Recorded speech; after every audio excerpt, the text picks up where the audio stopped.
talking about a master plan for a city or a big land mass of 50,000 or 100,000 hectares is absolutely futile. It has to be at the city level, and city in the Indian parlance is something which has a population of over 10,000 people. So if a 10,000 people city is likely to go up to 15 or 20, you see the trigger could be one small economic activity, a setup of an industrial unit suddenly brings in about 25,000 people into that city. So the city has to plan for itself, and I don't think the master plan for a state or a bigger land mass it becomes an academic exercise. The existing land acquisition bill was created in 1894 by the Britishers, right? And they had brought in clauses like the doctrine of eminent domain, etc., wherein the government had unhindered, unbridled powers to acquire any land that they wanted. Of course, post-independence, a series of amendments or improvements have happened in the bill, but the skeleton or the spine of the bill was written in 1894. So, in most respects, it is redundant and it is not contemporary, or it does not take into account the realities of today. Now, 2011, about in August or so, the Land Acquisition, Resettlement and Rehabilitation Bill was released into the public domain for consultations. It has gone through a series of consultations, and hopefully this winter session it will be presented in the Parliament for notification, and the Cabinet has already debated about it, and the group of ministers, it has also gone through Parliamentary Standing Committee, etc. So that process is done. So now the issue is that once the bill is passed, then the applicability of it has to be seen. While most debates are centered around housing and dwelling units, there is typically on a 1 acre, not more than 50 to 55% can be developed.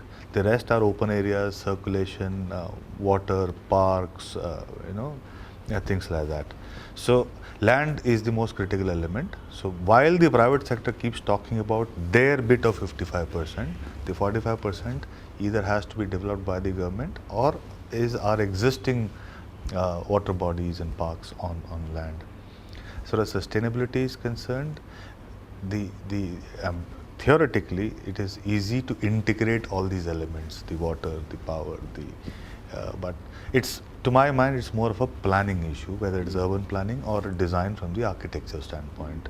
And through this interview, let me also break the myth that there is a difference in the cost if we talk about sustainable projects. If at best, the cost markup will not go beyond 10%, which, it does not go beyond 10%, which the end occupier user is willing to pay, because it does not have a degenerative effect, and rather the power and other consumption comes down, and then it's self-paying in the cost. Everybody talks about in terms of the P's of market, product, price, and place and promotion, but one thing that I feel that the industry should and hopefully would evolve is good people. We have a acute dearth of quality people as far as this industry is concerned. Not really talking only about the implementation level, even at the creative level, which could include the second generation entrepreneurs, it could include architects and planners, it could include masons and workers at the shop floor level. But the first thing that I see as a change is better people entering the business. Two is with the advent of technology, a better infusion of technology should happen in the construction methodology as well as in the planning. And third, good clean money. The industry, although is $100 billion plus, there is a big shortfall of most funding or infusion of money into this industry is mezzanine or debt, or more like bridge funding. But we need strong capital which can be exposed for a longer tenure in the industry. So these are the three things which I think should take our industry to the next level.